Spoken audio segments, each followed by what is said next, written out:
Hello, Canucks fans. Welcome back to an episode of Canucks Conversation. Not just any episode of Canucks Conversation, which, of course, is brought to you by Bet365. People are making their predictions of what the content of today's show is going to be. We got Nux for Cup, who doesn't like my title, which, if you are watching, you should know is Canucks on the ropes after weekend losses. Nux for Cup said they aren't on the ropes. They are down and out, just waiting for the count to hit 10. A pessimistic view, I will say. Mark says, Minnie, feel free to start your losing streak tonight in New Jersey. Make that continue. Obviously, the Wild last played the New Jersey Devils, and they lost that game. They played the Devils tonight. Rajcraft, how long until Quad starts doing the lottery simulator? And Kai Hansen said, LOL, I predict on today's show. I'm not going to do it. I'm not going to do the lottery simulator today. I'm not going to. And we already did the lottery simulator once last week, remember? I know, but I'm saying I'm not going to do it today. I'm not going to do it today. I'm not going to do it. We're not going to do it. LC250 said, I think we're officially cooked now. We can run the draft lottery simulator now. Not yet. Not yet. Because if Minnesota loses tonight, there's hope. Mathematically. Don't give me the if. If this happens. Harmon, our last month of shows has been if this happens. And a lot of that didn't happen. Well, a lot of it was at least within the realm of possibility. At this point, like winning a game? Yeah, I mean, there was still, okay, if they beat the Blues and they, let's say, win 3 or 4 games on this road trip, they're still alive. But at this point, it's over. A stupid tourist, and he calls himself that, in the chat said, that title is offensive to ropes. Let's get into it. Let's dive into it. I want to tell everybody, as I read a bunch of stuff from the chat, about our Super Chat. And our Super Chat charity partner this season, the BC Mental Health Foundation. If you want to make sure your question or comment gets on the show, hit us with a Super Chat. Proceeds from our Super Chat will go to the BC Mental Health Foundation, changing the face of mental health and addiction by supporting breakthroughs in care, public understanding, research, and knowledge exchange. Okay, Harmon, not a good weekend for those Vancouver Canucks. They lose to the Columbus Blue Jackets in a shootout. Then they lose to the Winnipeg Jets. Let's start with Columbus because they picked up a point, but that game basically made it that if they don't pick up a win, 2 points against the Winnipeg Jets, it was going to take a huge, huge hit to their playoff odds. They really needed that win in Columbus, and I think that's where the story starts. So Columbus game, I want to talk about Kevin Lankinen. I thought the decision to go to Kevin Lankinen was an iffy one, and now I understand it. Like, I understand that Thatcher Demko needs his rest, and that, hey, like, Rick Tocchet was criticized for using Thatcher Demko down the stretch of last season when they really didn't need wins. I get that. And I get that Rick Tocchet was probably thinking like, okay, Demko needs rest. And hey, we don't know. Like, Demko might have gone to Tocchet and said like, hey, I need this day off. Like, I need the day off. So before I go too far down, this is all on Rick Tocchet. This is all on this person, whatever, the blah, blah, blah. I just thought that it put the Canucks at a significant disadvantage to start Kevin Lankinen in that game with the way that Thatcher Demko was rolling. And ultimately, if you wanted Thatcher Demko to get rest, and hey, I'm a big fan of goalies and I'm a big fan of resting goalies. If you want him to get rest, like, as soon as he gives up a loss, he's going to have all the rest in the world because this team was one loss away, it felt like, from having their season end. And now we're kind of at that point where it's a lot of hope and, you know, you really, really needed to just keep winning games. And it basically, as soon as your winning streak ended, because we know the St. Louis Blues winning streak ain't ended anytime soon, as soon as your winning streak ended, that was basically going to cost you significantly in the odds of making the playoffs. And I thought Thatcher Demko gave you the best chance to keep that winning streak going. I get he probably needed some rest as well, but it was a decision I looked at and was like, man, like, I would not have started Kevin Lankinen in that game.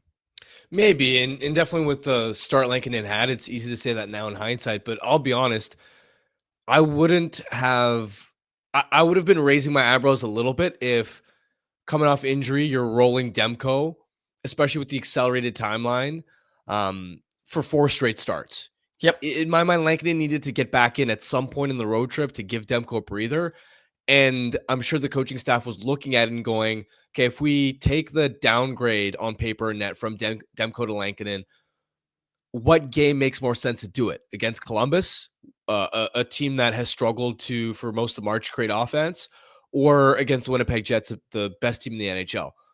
So to me, that's like, I can understand the rationale there. And to be quite honest with you, if we were on the show today and we were talking about Demko having started 4 straight games, like, we know you can't run this guy into the ground with the health concerns he's had. So I'll be honest. I know Lankinen sort of cost them that Columbus game, but he needed to play at some point on the road trip. And if it was going to be between the Winnipeg and the Columbus one, in my mind, the Columbus game made more sense anyway.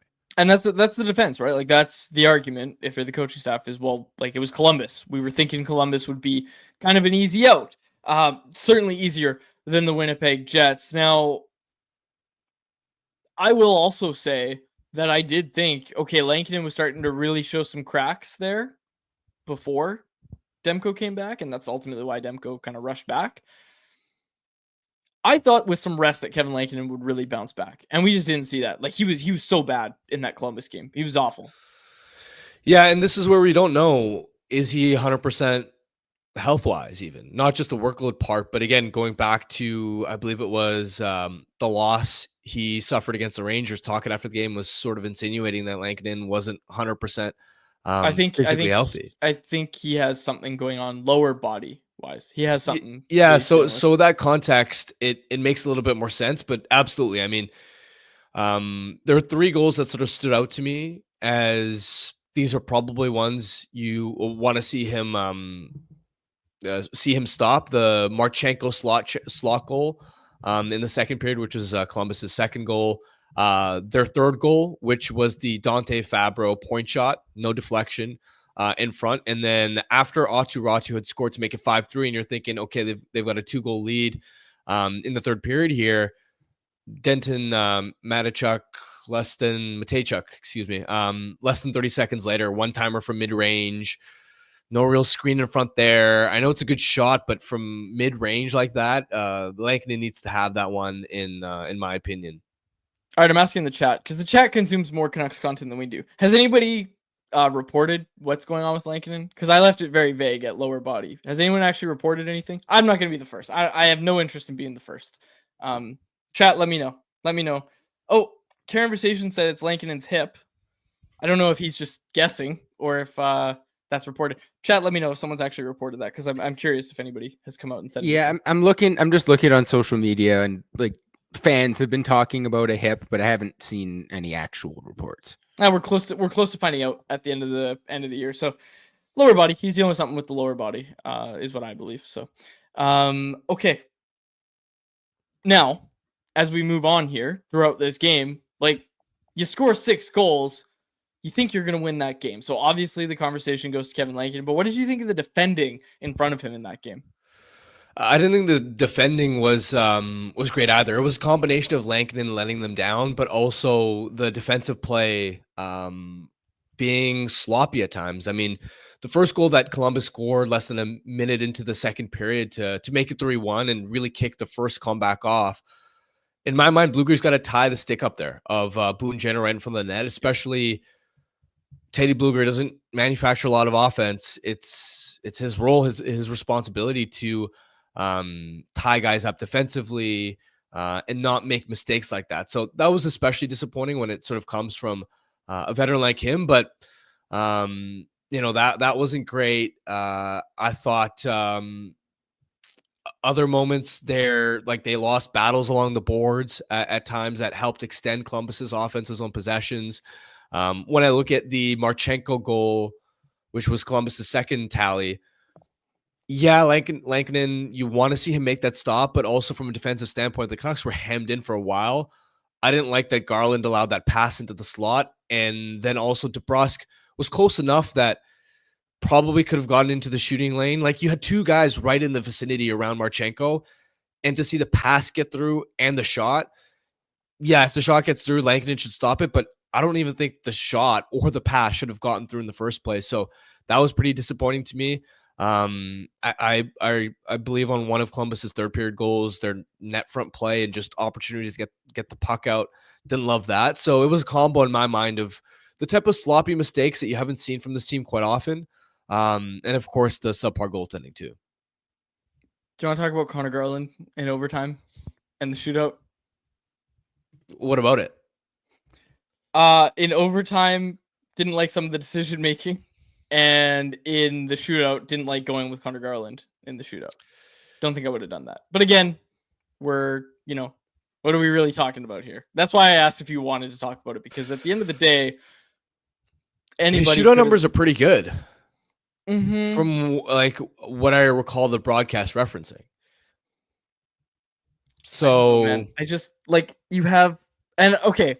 Now what are Brock Besser's career shootout numbers? Because in my head, as soon as I saw Jake DeBrusk over the boards, I was like, okay, that's good. I would have gone Lecker Mackey I don't think Besser's. I'll try looking them up, but I don't think they're very Are good. shootout career numbers available anywhere? I believe they are, yes. Where? I will try finding it right now. If anyone's going to find them quickly, it's Harmon Dial. I mean, Found Jake, it. I'd actually bet on. Oh wow, look at that. Okay, well, Elias Pettersson's not available. JT Miller's not available. Bo Horvat's not available. All those guys are top 5 in most career shootout goals. Obviously, the shootout isn't all that old. Man, we can have some fun with this and anyone else. Actually, I'm saving this for anyone else. But Okay. Brock Besser, yeah, like Brock Besser's got five career shootout goals. Out of how many attempts? 24. So he's got one Yeah, of the that's lower shooting Awful. percentages. That's what I was saying. So I didn't have a problem with not going to Brock in the shootout. Damn. Did you know Daniel Sedin wasn't very good in shootouts? I didn't know that.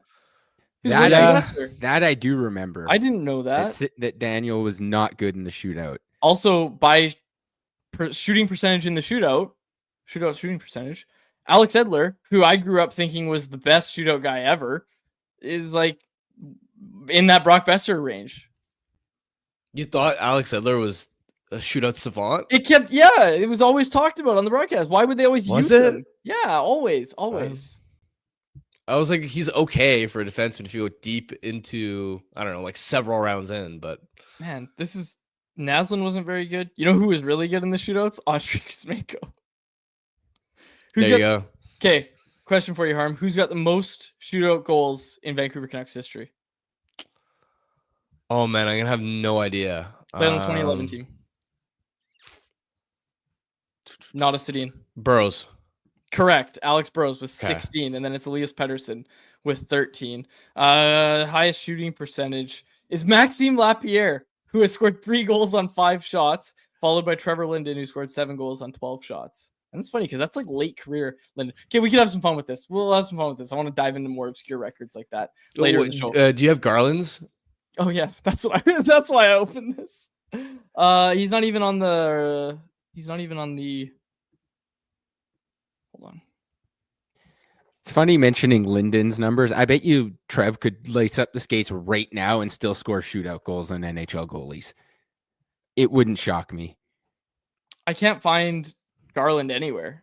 Connor Garland shootout. Jacob, make sure you cut this for the pod. Make it fun for people to listen to. Shootout goals.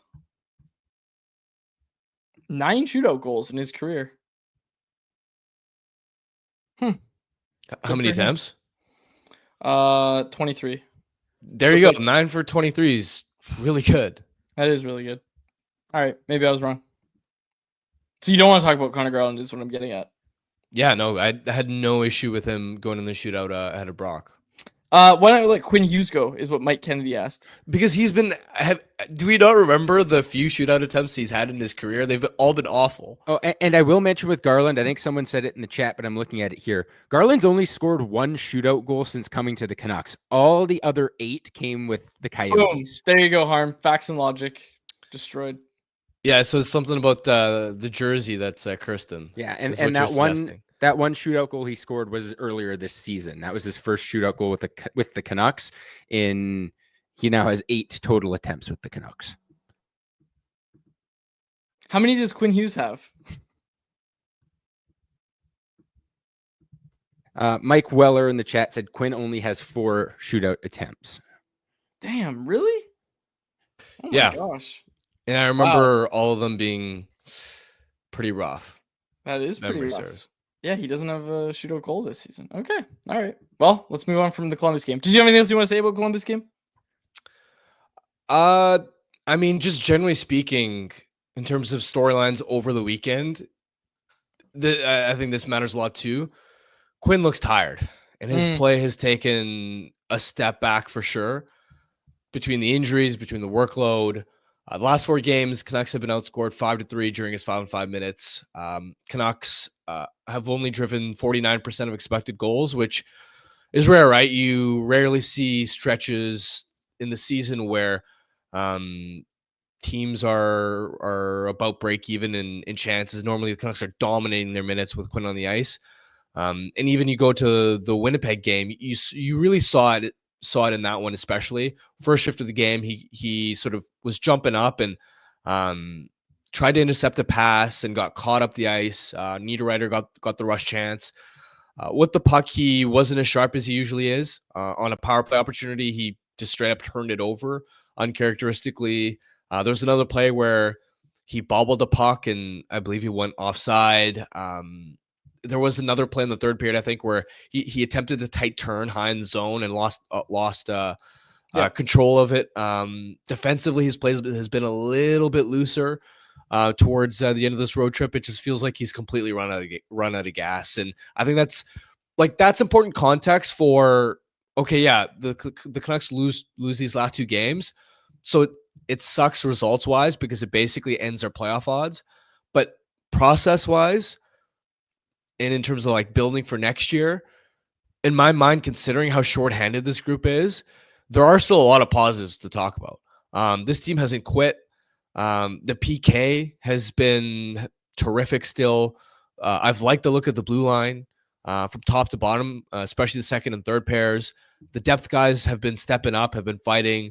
Ratu's looked like an NHL quality player. He's continued to look like he really belongs here. Linus Karlsson hasn't looked out of place at all. Like credit in my mind, yes, this is sort of like the eulogy episode and it's over for the playoffs. And I get that the results are disappointing, but in my mind, this group battled hard. And when you don't have Elias Pettersson, you don't have Filipino, you don't have Nils Höglander, Quinn Hughes is a shadow of his usual superstar self towards the end of this road trip. To still be competitive and to still find positives, I think that's noteworthy, and it's something we shouldn't gloss over. There are some positives. Aatu Räty being a big one. Do you want to take back that Aatu Räty can't replace Pius Suter?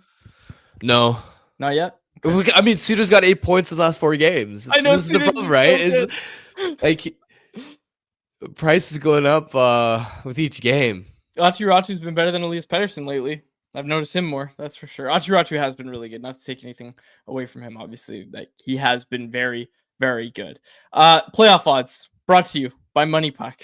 Money Puck saying that the Canucks have a 9.7% chance to make the playoffs still. A lot has to go right, but it is worth noting that those Minnesota Wild, who were at like 98 the other week when we looked, or whatever, 94, whatever they were at, they're down to 87. St. Louis Blues, 88.4%. The Blues. Are you testing the buzzer, Jacob? Sorry, that was a mistake. I hit the wrong thing. Okay. That was really funny timing. I think Jacob Yeah, was just pushing back against the idea that they still have any Why realistic did chance. you hit it so many times? It was on loop. That's don't worry about that. This is cut out of the audio pod too. The live viewers are getting a fun experience today. Everyone else, I have no idea what's going on. You can leave that in the audio pod. I think that's good listening, that you just randomly buzzed me during my take about the Canucks. It wasn't even a take. I was talking about the Canucks playoff odds. But the St. Louis Blues, Harm, they beat the Colorado Avalanche. And I think that was the moment where everybody was just like, okay, this Blues team's legit. And honestly, like my Bet365 bet of the day today, it's not going to be a baseball bet. It's going to be for the St. Louis Blues to win the freaking cup. Because my goodness, this team won't go away. Like, they're legit. They're absolutely legit. You can say it at this point because they're not just winning in one way. They're winning a game like that one against Colorado Avalanche where they keep the Avs to a low-scoring game and they win that battle. Like, they are playing whatever way they need to play to get wins, and they're playing in different ways. They're getting contributions from Dylan Holloway. Losing Dylan Holloway not only hurt the Oilers, it certainly hurt the Canucks because he went to the St. Louis Blues, and the Blues, they're not going away, Harm. They're not going away, and they are legit. I'm saying it right now. They're legit. Cup. I'm picking them for the cup. Okay, that's bold. But, I mean, if you're Winnipeg, imagine putting up this type of record. And honestly, at this rate, though, they're probably not going to play St. Louis. They're probably going to get Minnesota because they're now tied in points. I know St. Louis has played the extra game. So I guess this isn't a point for Winnipeg so much as whoever wins the Pacific, which looks like Vegas will wrap that up. Like, it sucks that you could finish second in the conference potentially or third in the conference and end up with this Blues team as your round one opponent. That's really tough luck. I'd much rather play the Minnesota Wild in the first round. And you're right. It's not just how explosive they've been offensively lately, but since Jim Montgomery has taken over at 5-on-5, they're a top 3 team at limiting expected goals against, which they've done with a pretty mid roster. Like it's a decent roster, but it's nothing exceptional. So I'll be honest, I did not, even going back to January, February, really look at the Blues as a team that could get hot like this and do it do it in such a convincing fashion, process wise too. And to do it without Colton Parayko as well, man, that it's one of the biggest surprises for me in the second half. I'm so impressed. I'm so impressed by this team. And you said it, like Jim Montgomery comes in and they totally turn things around. They're what's the record since the Four Nations break? I know they're obviously on a 9-game win streak, and that's what everyone's going to talk about. But the Four Nations break, and I think overall with Montgomery, I think their record now would be 36-3 or something like that. Does that sound right? Did you say 36-3? Since they fired Montgomery, or since they brought in Montgomery? No, that doesn't make any sense. What do you mean? You're saying the record is 36 wins and 3 losses? No. 30-6 and a 3. No, I don't think that's right. Okay. Because he was hired in like late November.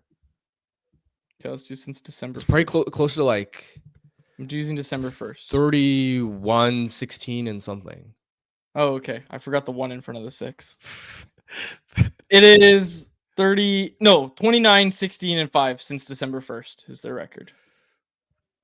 It was funny for a second when I thought you were saying 36-3. 36. It's like, what is quads on? That's why I think this team's winning the cup, is because they have 36 wins. Yeah, if that was the case, I would have had to buzz you again. And Jacob, you had a good point. Like, this does feel like their cup winning team. Yeah. Sorry, I was thinking Jacob would expand there. Sorry, yeah. But no, you're right. Like, it was, everyone makes the big deal how they were last place and, then the big turnaround to win the cup. But even though it's not as drastic this time around, it does feel like that, where they had a slow start and then they turned it on and they went into the playoffs as the hottest team in the league, and they just battled through series after series after series and won a Stanley Cup. I don't think they're the favorite to win the cup, but would it shock me if they went on another run like that? No, it wouldn't. Like, look at the West. We just talked about it. Vegas, I mean, they would stomp Winnipeg. Winnipeg, it would be a 5-game gentleman sweep for the Blues. That would be the easiest matchup they could get in the first round. But, say it's Vegas. Like, Vegas puts up a fight, but Vegas steamrolls Minnesota, in my view. Minnesota doesn't have a chance against Vegas. Whereas, I would take the Blues. If the Blues and Golden Knights meet in the first round, and then I would also say whoever the Blues meet in the second round isn't going to be as tough as their first round opponent. Like, you're looking at LA or Edmonton, and then you've got to take on, I guess it would probably be Dallas at that point, but we're just guessing that's probably going to be Dallas. But you're going to take on a really tough team in the third round. And then look, you win that round, all of a sudden you're in the Stanley Cup final, and we know how Jordan Binnington performs in the Stanley Cup final. You heard it here first. St. Louis Blues winning the cup this year. Well, the West in general is such a gauntlet. I think Minnesota is the only team that universally we look at and go, it's a fairly favorable. Well, like, put it this way, outside of Minnesota, you can make a case for any of those other 7 teams going on a deep playoff run and not being surprised one bit, right? Like, starting from the top, Winnipeg, we know the season they've had, and sure, they've typically underperformed in the playoffs, but if Hellebuck is able to right the ship, I mean, there's a reason they've won 51 games this year and why they were also so dominant in the regular season last year. Then you got Dallas, Vegas, Colorado. They're all heavy hitters. LA has been on an absolute roll for a really long time, and Quinton Byfield is worth watching. He seems to be finding the next level, and if he can be a breakout star in the playoffs, all of a sudden, if you're Edmonton and you've been scuffling, that may not be as easy of a round 1 matchup as it's been in years past. The Oilers, we know that if McDavid and Draisaitl, Ekholm go back to playing to their peak, how high of a ceiling they have, and then the Blues, right? So you got 7 teams in the West that could all conceivably go on a deep run. I just want to say this real quick because I looked it up while you were talking. Blues are plus 4,500 odds. They have the worst odds, worse than Minnesota right now on Bet365. So that might not be your bet of the day, but that's a bonus bet of the day for sure. That is absolutely my bet of the day. I'm definitely taking it. That is, yeah, like, yeah, I'm all in on the Blues, man. They're just such a fun team to watch. They're such a fun team to watch. They win. They adapt. Like, that's the thing. How can you adapt? What do you do when your opponent throws you their fastball? Do you change the way you play and succeed, or do you fall into what they're doing and they have you playing exactly the way they want you to for them to get wins? And I think this Blues team is the first option there. They're a really, really good team. I'm excited to see them go. And again, it also comes down to how hot you are heading into the playoffs. And I think this team just has something special going right now. And it does remind me of that cup winning team that we saw in 2019. Okay. The Jets game, we didn't really talk about a ton. Thatcher Demko's not a story in this one. I don't think. Maybe should have had the first goal, but Thatcher Demko was fine. He made some really nice saves as well. Not a story in my view. What did you think of the game against the Jets? They put up a fight. They battled hard. I mean, at 5-on-5, the shots were about even. The high danger chances were nearly identical. I mean, to kill over a minute of 5-on-3 against that unbelievable Jets power play was really impressive. One thing I will say, I thought it was strange, and I know it probably wouldn't have had an impact on the game anyway, but it was strange to me that Rick Tocchet didn't pull Thatcher Demko when the team was down 2 goals. He was looking at him too. Like Demko was looking. I'll be honest, I didn't like that. Even if it probably wouldn't have made a difference to the outcome, because scoring 2 goals on the Winnipeg Jets of all teams, in the last couple minutes, like, good luck. But at the same time, this team has fought tooth and nail to get to this point. You know, your playoff hopes are out on the line. And on this road trip, if there's one thing this team has done, it's score goals 6-on-5. So to not even give it a crack, I thought that was disappointing. I thought that was strange. I didn't like that from I didn't like Rick that Tocchet. either. I agree with you. Do you want to talk about the report from Friedman on Rick Tocchet? Sure, yeah.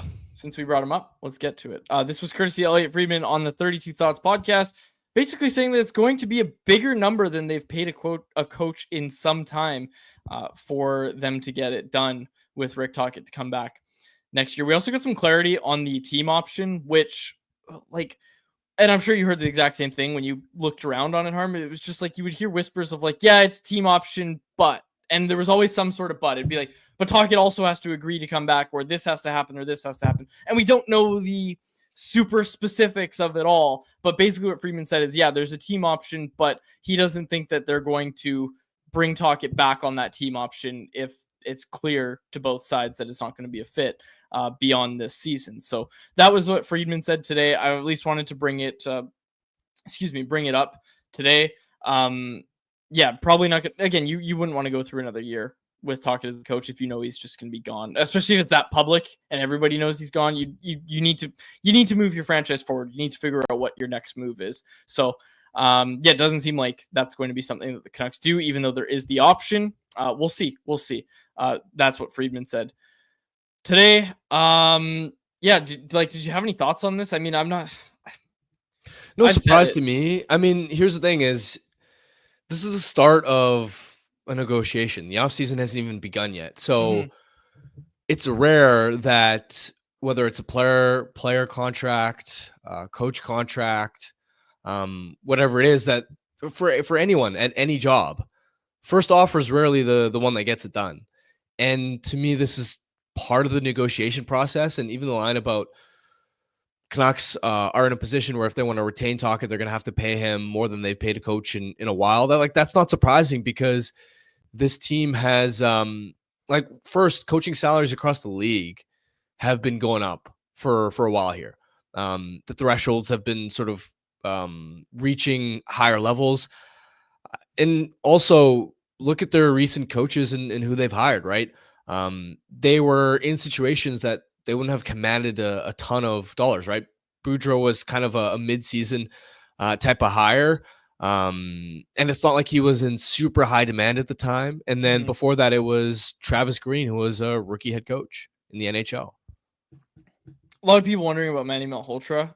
and again, I don't know if the Canucks have another target in mind, but like, I really like Manny Malhotra. He's been on this show. He's obviously a super sharp guy. I really like what he said when we were talking to him about his coaching style. And if you haven't heard that interview, it's a really good one that we did about a month ago with Manny Malhotra. And you look down at Abbotsford, like Abbotsford is missing half their team, and they're also on a 9-game winning streak. They're the hottest team other than the St. Louis Blues right now in the entire sport. Abbotsford Canucks, hottest team, and they're getting there, and that's a really real positive for Manny Malhotra. And I think the other real positive for Manny Malhotra is that all your guys that have gone up have fit in pretty damn well with the NHL team. Like, look at that lineup right now and how many of those guys are AHL guys, and then go look at what they've been able to do since they've been up here. Like, you're getting contributions from guys like Linus Karlsson, which we just haven't seen at any point through Linus Karlsson's career. And again, you also have Aatu Räty, who finally took that step, right? Like, that was the question, is he going to take that step? It looks like he's taking that step now after a season of working down in Abbotsford with Manny Malhotra. And that's not to take anything away from Jeremy Colleton or whoever else has coached Aatu Räty.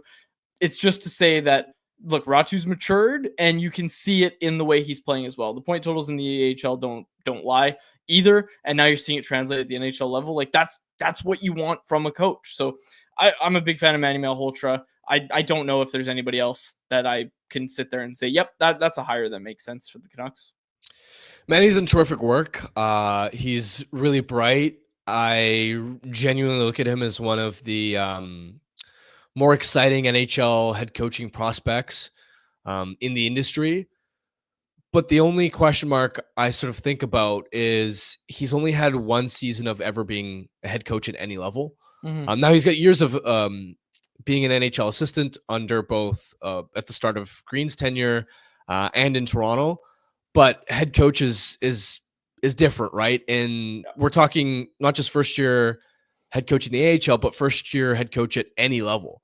And so is that enough of a resume to really quick and enough experience to really quickly translate to NHL success, especially given the stakes of these are the last 2 years of Quinn's current contract, and you have to be as competitive as possible to ensure that you're in a position to entice him to stay. Like that's still something I wonder about.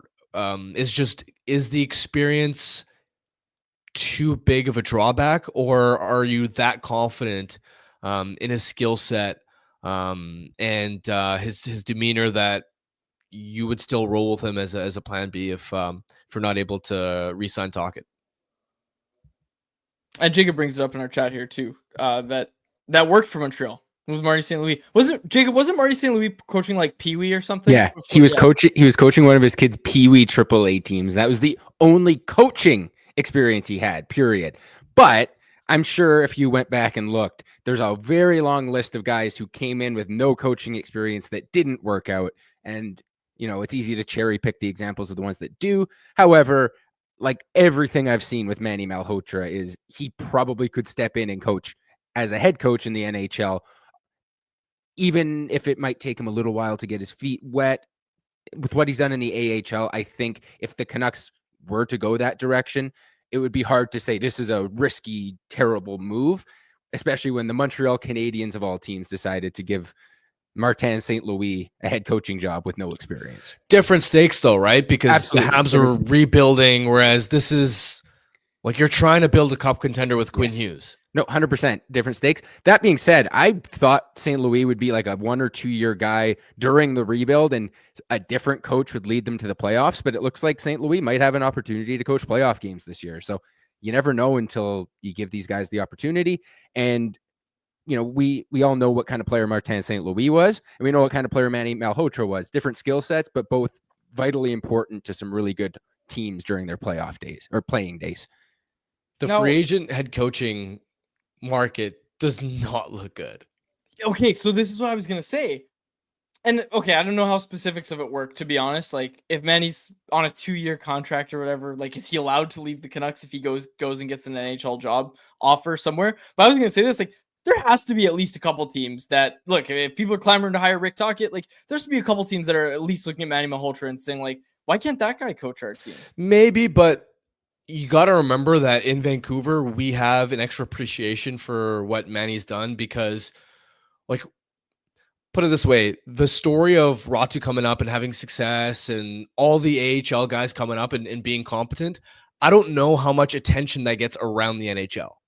Does that make sense? Like, we can clearly see it because we follow the team day by day, but are, let's say, the Philadelphia Flyers really that tapped into the minutia of how successful Manny's been here? No, but you go to an interview, and if I'm Manny, I wheel in the TV and I play this clip of Canucks Convo where we're talking about him being like the greatest coach to ever walk the face of the earth. And then they know. Then they know. You play this episode of Canucks Convo, and they'll know. They'll know. And in all seriousness, like Abbotsford's record at some point is also going to speak for themselves to the point that a team is going to look at it and say, like, who was coaching that team? Okay, this guy who also has NHL experience. And again, like, let's not forget a guy like Rick Bowness, who actually, Rick Bowness. Actually, was he a head coach ever in the AHL, or did he just assistant?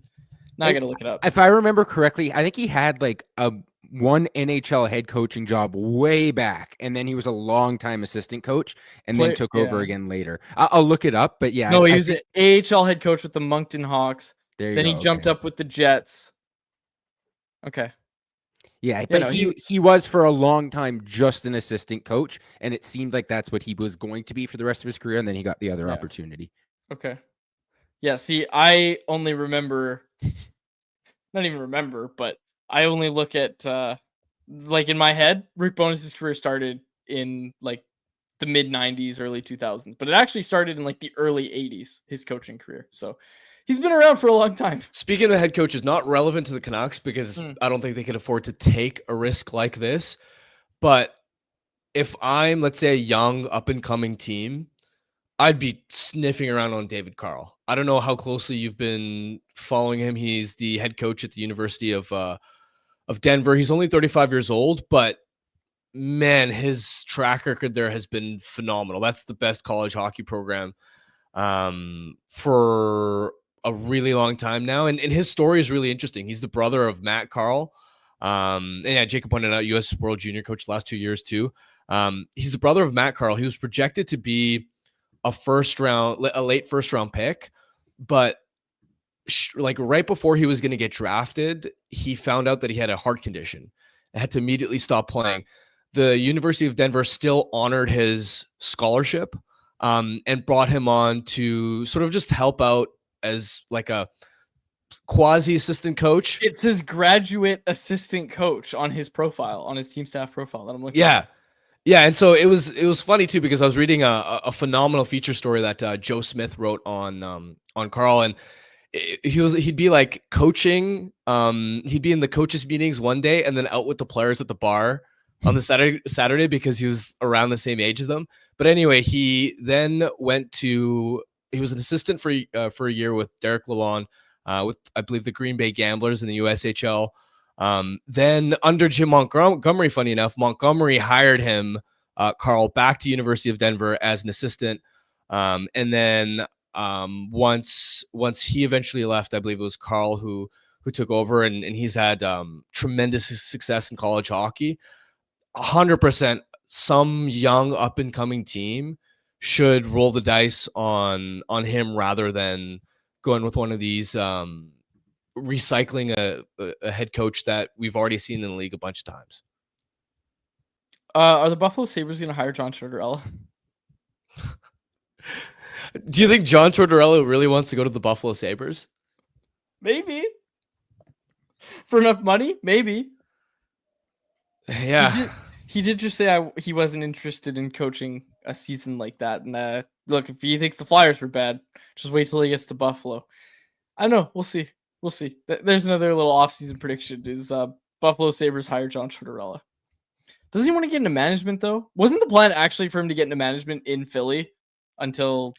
I think there were some whispers around that or him being a little bit more hands-on or having some responsibility or say, but...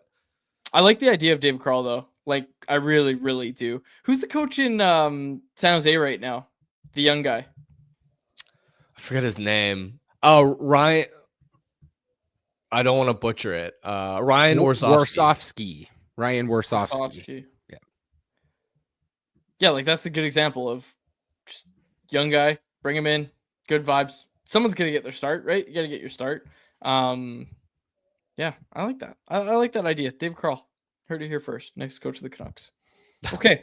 Did you have anything else you want to get to? I want to get to our poll question, then I want to intro anyone else. Do you have anything on the weekend games that you want to say? Let's move on. Hold up. No, that can't be right. I think we're getting trolled by LC250. He said NHL and Rogers have reached a new 12-year Canadian TV deal. Starts in the 26-27 season. I don't know if that's true. I just looked it up on Sportico, which is a reputable source, and it's reporting NHL Rogers agreed to a new 12-year TV deal worth $7.7 billion. Really? Yeah. Wow. More than 2x the current deal. That's great. Which is insane because Rogers seemed like they were ready to move on from this deal. And now, cutting a lot of I will costs. say it's on Sportico right now. That's the only source I've seen report it. It's minutes ago that this happened, or I guess maybe Friedman be the one to 15 break minutes that? ago. Yeah, Wouldn't Friedman be the one to break that? we'll say someone has reported it at a reputable source, but I had to double check that it wasn't April Fool's. Yeah, that's true. It's tomorrow. April Fool's is tomorrow. Not April Fool's, but this would be insane if this is the deal. And I think all those cap projections that we were talking about, this would fuel that, certainly. $7.7 billion is great. I really expected the rights to get split.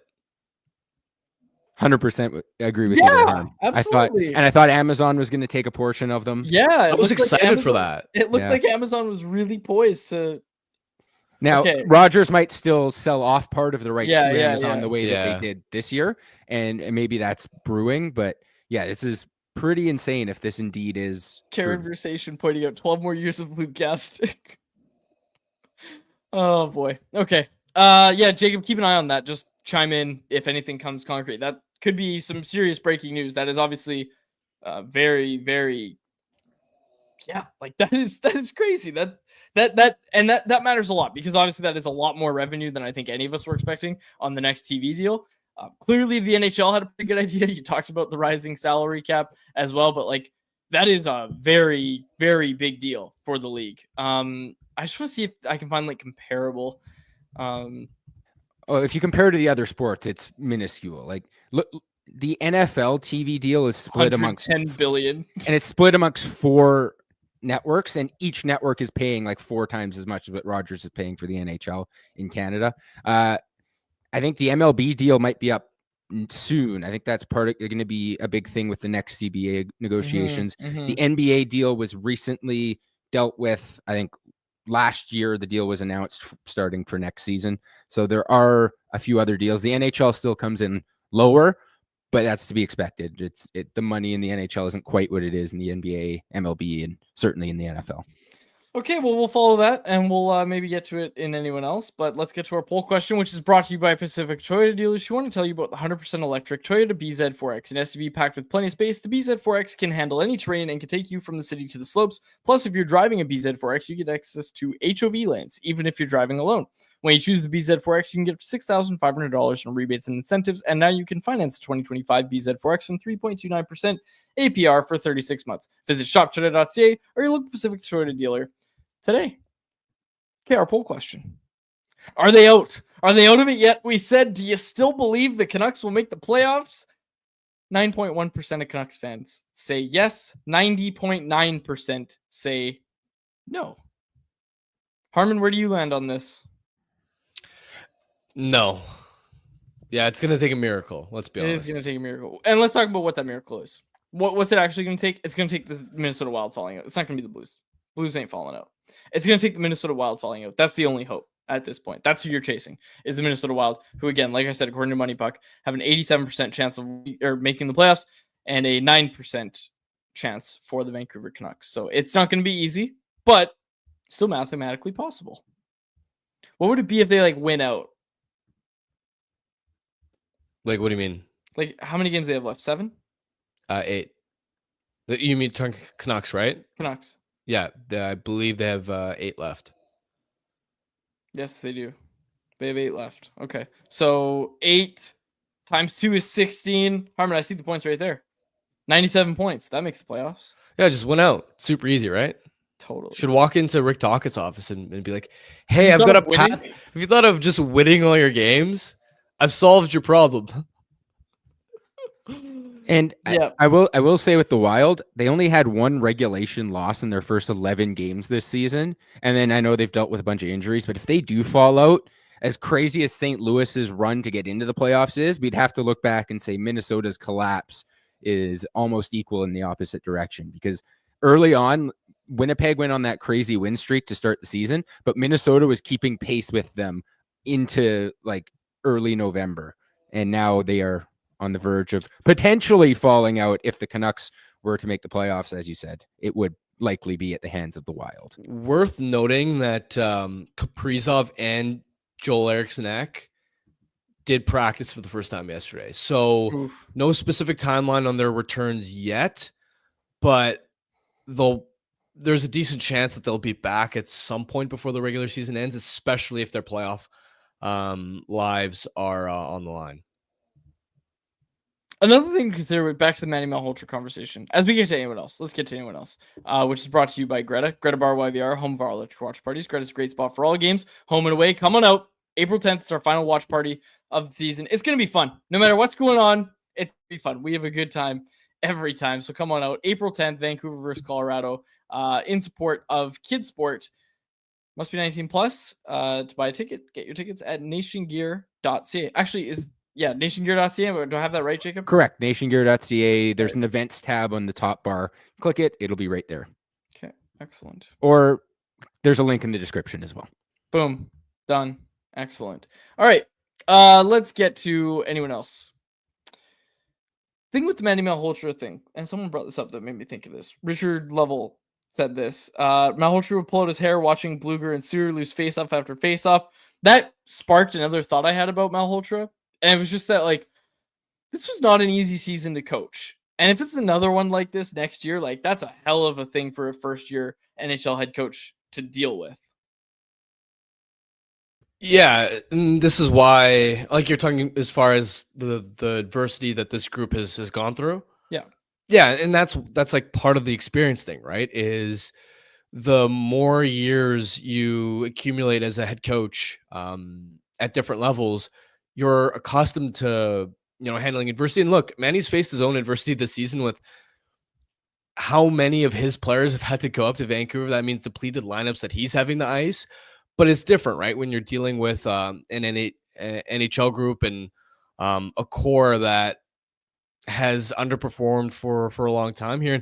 And honestly, like, it's not even about Manny. It'd be challenging for any head coach, even one that's experienced, to try and right the ship. I do think, though, that there are positives for this team, especially if they are able to string together a decent summer. Like, them missing the playoffs potentially this year, a lot has gone wrong. And I think when I look at where this franchise is at, it's clear that the Canucks aren't as good as they were last year, but I also don't think they're as bad as they've been this season.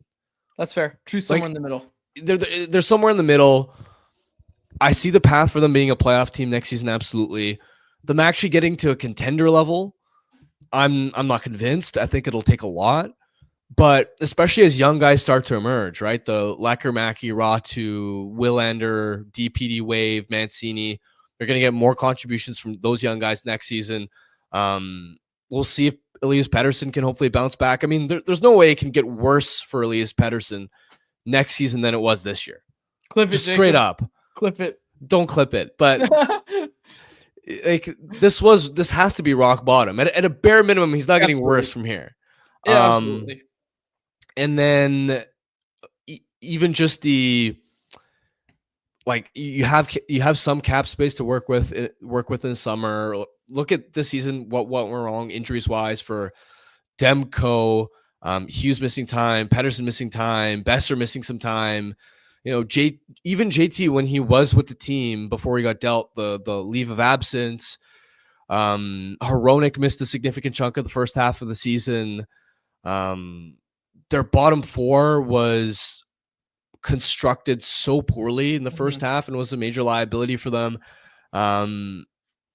I'm not convinced that this team is as bad as as mediocre as they've been this season. I agree with you. I think and the truth's somewhere in the middle. yeah, Another thing, on Elias Pettersson, team day off today, so we don't have an update on him or Nils Höglander, but team is obviously back home, so we are going to hear from Rick Tocchet tomorrow. There will be media there because they're back home, so we will get an update on Elias Pettersson, on Nils Höglander, and hey, maybe someone will ask about Kevin Lankinen. We'll see what we get tomorrow, but we should get something on Pettersson, on Höglander, because obviously that matters. The health of those two guys absolutely matters for this team, so it'll be interesting to hear what we get from the head coach tomorrow, because obviously Elias Pettersson, Nils Höglander left that road trip early after the Rangers game. Okay, did you have anything else you wanted to get to, Harm? No. Conversation. Sorry. One more thing I want to talk about. Now that the playoffs are a bit of a long shot, it's time to get Jonathan Lecker-Mackey more minutes. He only played 11:32 last game. Only saw just over a minute in the third period. It's time to bump his ice time up a little bit. I'm not even saying he's got to start playing 16, 17 minutes, but he should be in the teens, right? 13, 14, 15 minutes, rather than in the 9 to 11 minute range. And for that sixth D-man spot, whether it's DP or Mancini in the lineup, like don't play those guys 10 minutes a night anymore. Like bump them up closer to 15 to 16 minutes, like normal third pair contributor, as opposed to being excessively sheltered. Plus, it'll give your top guys a breather. Like Quinn Hughes should not play 28, 29 minutes a night anymore. No, that should be over. That was the topic of Patterson's point today over on Canucks Army as well. Jeff just wrote that. Really good piece, CanucksArmy.com. I absolutely agree with you, Harm. You can't. It's not a strategy for the Canucks now or moving forward. It's nonsensical. Yeah, it can't. And like, quite frankly, it shouldn't happen next year either. Yeah. Like you should have enough time now, this offseason, to go look at it and say, okay, we like what we have on defense, but we need some more offensive drivers up front so that Quinn doesn't have to play as many minutes. Absolutely agree with you. And that needs to start now. Yep. So let's move on. If that was the point I wanted to make. The other thing, don't start Dasyjenko every game. There's no reason for that. Yeah. Get Nikita Tolopilo a game. I think you're higher on Tolopilo than anybody I know. Dude, he's a young goalie. He's like 20, what is he, 24, 25? He absolutely deserves a shot. Also, who do you think's been in net for this Abbotsford Canucks win streak? I'm not even disagreeing with you. I find it funny how often I do bring Tolopilo. You're like pitching for Tolopilo to get an NHL luck. I'm not saying you're wrong or that I even disagree. Like, sure, why not give him a start once they're mathematically eliminated? Turns 25 on April 6th. Birthday present. You get into a game. Do the Canucks play on the 26th? No, the regular season's over. Yeah, season will be done, I think, the 17th? Sorry. He turns 25 on April 6th. Oh, okay. Okay. I believe they play on the 5th. They played Vegas on the 6th. There you go, Nikita. That's right, there you go. Happy birthday. Never mind. Maybe put him in on the 5th. Yeah, you need two goalies. Here it is. This is a serious take. Put him in on the 5th. You've got an early start at home against the Anaheim Ducks. That's the game. I'll be at that game for sure. The Canucks press box, they serve brunch. There was waffles last year. It was great.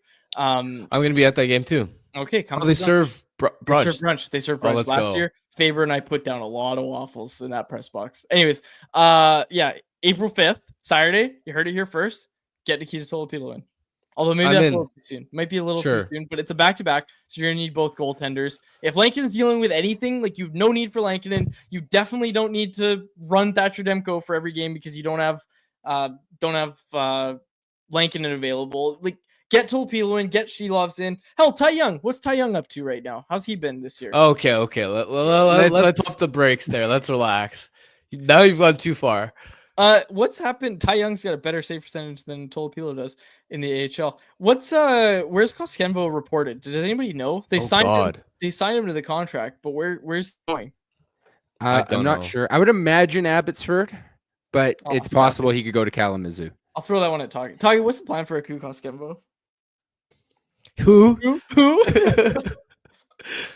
All right. Anything else you want to get to? Oh yeah, this one, Conversation. It's gonna be so funny when the Canucks beat the Wild on April 12th, only for that to help secure wildcard 2 for the Flames. Let's go, Calgary Flames hockey team.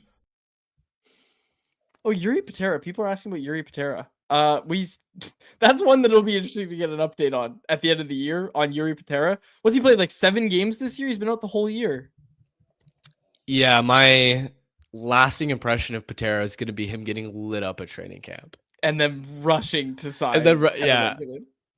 Plus the whole waivers fiasco, Boston claiming him and then putting him back on waivers. I'm working on a piece for Canucks Army of like things that you forgot happened this season, and that's like really high on the list. I like that. Like, yeah, you can't use that. You can't steal that over at the Athletic. I wasn't going to. Not that you wouldn't.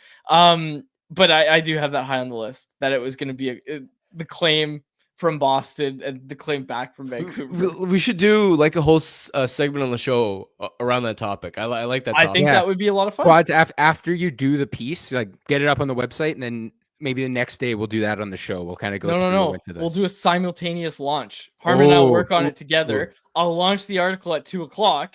Nice. And then, okay. Now we're talking. Gets to enjoy the content. I love it. All right.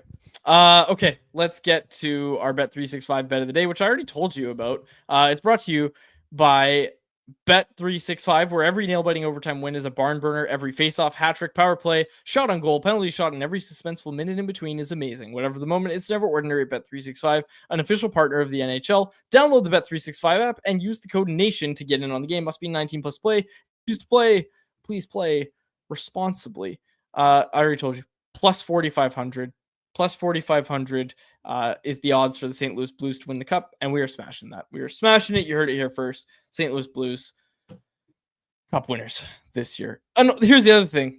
It's less hard for Canucks fans to deal with the fact that, St. Louis beat us out for a playoff spot right at the end if the St. Louis Blues go on to win the cup. So there you go. Multiple angles to take there. Here's another one. I'm writing this down. Paul Papadoulis put it in the chat. Deep season lore. Daniel Sprong scored the first goal of the season. Did you know that? I did not know that off the top of my head. Yeah, and them blowing that lead against Calgary. Remember the first period? Remember the first period when it was like, whoa, look at the 2024-25 Vancouver Canucks picking up from last year. This team's going to be so fun and exciting offensively. And then, Artur Shilov's game 1 starter. Like, who would have... like, that seems like it was so long ago. Over Lankinen. And we all thought that was a great idea. Well, it made sense after what he'd done in the playoffs, but he deserved it. He absolutely deserved it at the time. Okay. I also looked up that Daniel Sprong goal.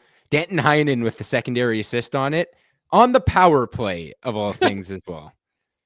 So there we go. Just to say how crazy of a year it's been. Awesome. All right. Well, we'll wrap it up there. For my co-host Harmon Dial and our technical producer Jacob Lazar, my name is Dave Wajelli. Thanks so much for this episode of Canucks Conversation.